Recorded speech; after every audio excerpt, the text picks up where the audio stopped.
Alright guys, Hayes Inc here, back with another Disgaea RPG video, and today, you can probably read the title, so I'm going to tell you what we're going to do, but you already know. I mean, there's a thumbnail, there's a title. Let's be honest, we're going to talk about Tyrant Valvatorez, and I'm going to let you know a bit about his kit, and I'm not going to let you know whether I think you should summon or not, but we're just going to talk about it, and you can make your own decision on the character. If you're enjoying the content here on the channel, please consider subscribing to the channel, like the video, all that good stuff. But let's jump in and talk about our boy Tyrant Valvatorez. Now, if you haven't seen my last video, it's up there. We're talking about Tyrant Valvatorez because it seems to be highly rumoured that we are about to get this guy. He's about to drop on global according to rumours, according to data leaks. Now guys, these things can be wrong. Just to say, these things can be wrong. Look at, perfect example, look at 7 Deadly Sins Grand Cross. They leaked the crossover event for Stranger Things months ago, and people were expecting it to come soon because of data leaks. So these things can be completely taken out of context and people can get things wrong. But again, we're going to go in, we're going to talk about Tyrant Valvatorez, and we're going to go over his kit, and you guys can decide if you would like to summon for this character or if you would rather skip this character, okay? So, first of all, Tyrant Valvatorez. He is a spear unit, okay? He has really high stats actually, his stats are pretty damn good. But he has usage of spears. He's also quite proficient with swords as well. But with this guy, you're going to want to put spears on him. The main reason why is his main ability is spear wielding allies, all stats except speed 15%. That's quite a big boost, okay? Now, the reason it's such a high boost versus someone like a sword user is because obviously there's more sword users in the game and you're more likely to have swords on people, so this is a smaller batch of people that he's likely going to be buffing, okay?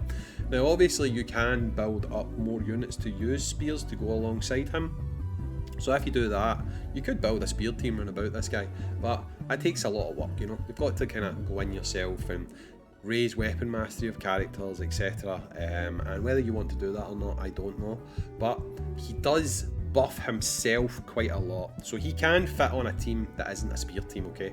But he's going to be giving himself a lot of buff if you do put him on that kind of team. It's a bit selfish. He's not going to be helping that many people round about him.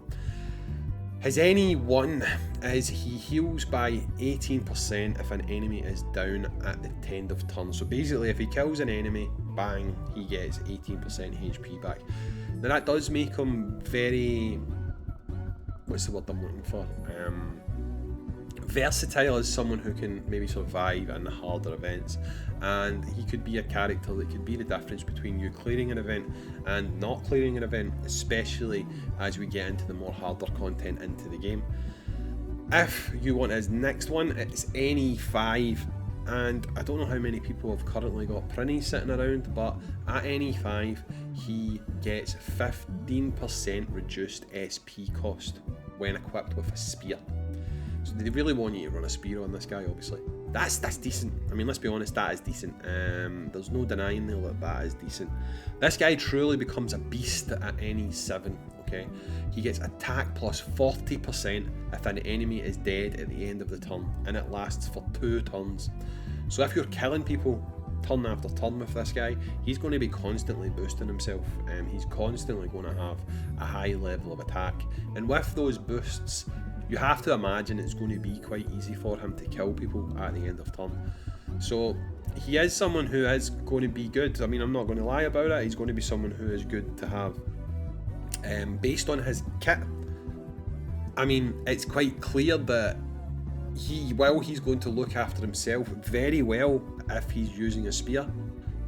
I feel that to get the most out of this character, or to get the most out of any character in this game, it's not just about what they do for themselves. You want them to be doing things for the rest of the team as well, and to get that out of that Tyrant Valvatorez, you're going to have to build a team around this guy. You're going to have to build a spear team around about this guy.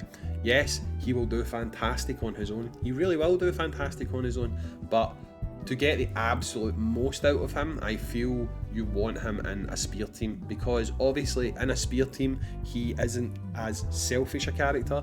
He's looking after the people round about him, buffing them up, giving them more damage. So that's his evalities, okay? That is the thing that's going to cost you money, the things that's going to cost you quartz, because you're either going to have to chase dupes on this guy, or you're going to have to feed him any prinnies that you might not have. Let's go ahead and look at his character skills. First off, he's got a Tyrant Stroke, which is an AoE. It's quite a low cost AoE, it goes down to 20, and if you factor in he gets a reduction on his costs, it's very, very low cost. But that is a Tyrant Stroke, a merciless stroke of the Tyrant. He has at level 200, he's got another skill which is called Bloody Sting, and that is a single it's healing that he does for himself. Okay, now we've also got one when he gets any 3, so if you're targeting any 5 or any 7, you're going to get this along the way. It's called Emperor Flughund, which is a star AoE, and it's a tyrannical death to the weak. Action gauge down by 250. Okay, he obviously does big damage with star, and he basically slows the characters down, so that could be important. That could be something that makes a big difference to you when you're using this character, especially if you've got him buffed up, you've got him with spears, you've got him all the way to number 7 on NE. He's going to be doing a lot of damage. I mean, yes, he's probably going to be a massive DPS unit for you, so that could be important. And if you need someone who has a huge DPS unit, then Tyrant Valvatorez could be your man. Now, with regards to his character magic spells, just like a lot of the other characters in the game, he does have Braveheart and Mega Braveheart, which is probably one of the better buffs in the game, as it raises your attack for 3 turns, and it does it by quite a bit. Standard Braveheart goes up to 35%, and Mega Braveheart goes up to 55%. His character magic spells are also wind based, where he has Wind, Mega Wind and Giga Wind, but for this guy in particular, I don't necessarily feel that people are going to be summoning on him for his magical spells. I think the main reason people would consider summoning for him would be his high damage AoE and his self-sufficiency with regards to his healing. I mean, if you can get him to any 7, he is going to be a beast. Like, simple as that. He's going to be a beast if you get him to any 7. But with the current way things are you going to get him to any 7? Have you got the prinnies? I mean, you can't.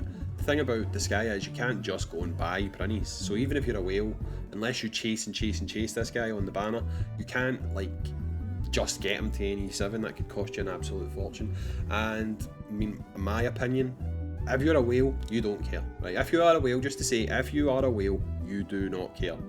However, if you are someone who is like a dolphin or a free-to-play player, then personally, I would not recommend chasing 7 dupes for a character on a banner. That just seems like absolute madness to me, and I don't really think that you should be doing that. But again, I'm not here to tell you what to do with your currency. If this is the man that you want, if Tyrant Valvatorez is someone you want to get duped out to the absolute max, then by all means go in on the banner, guys. But what I would say is temper your expectations. I just don't want to see a repeat of Tyrant Valvatorez, of New Year Roslyn, where people get really upset and decide, I'm going to quit the game. I just don't want to see that happening again, and I'd like to try and avoid that, because guys, you could use 40,000 crystals on this banner. Even with pity, you could use 40,000 crystals on this banner and you will not get Tyrant Valvatorez, because the pity's not going to guarantee you him, it's going to guarantee you units. We'll need to see how it goes, guys, but I just think you should temper your expectations. If you want to go for this guy, do it, go for him. He might be coming this week, he might be coming later down the line. I'm literally just putting this video out now in case he does come tomorrow, but make your own decision, guys, if you think you should summon or not. What I would say is these badass banners come back, and they come back often, and all the previous badass units are on the banner. So if you wait a couple, you might be able to get him. Like, I know he's available when you go for Overlord of Sagi and stuff like that. So, I mean, when you're trying to chase a unit you really want, you often pick up units that are side units on the banner. maybe it's better to wait until there's a unit that's got more on the banner that you actually want, so that when you do summon, you might not get what you want, but oh, I wanted that B unit that's on that banner. Maybe it's worth thinking about. Anyway guys, I've been Hazink, thanks for joining me today here on the channel, and as always, you guys take care of yourselves. I'll see you later, dudes.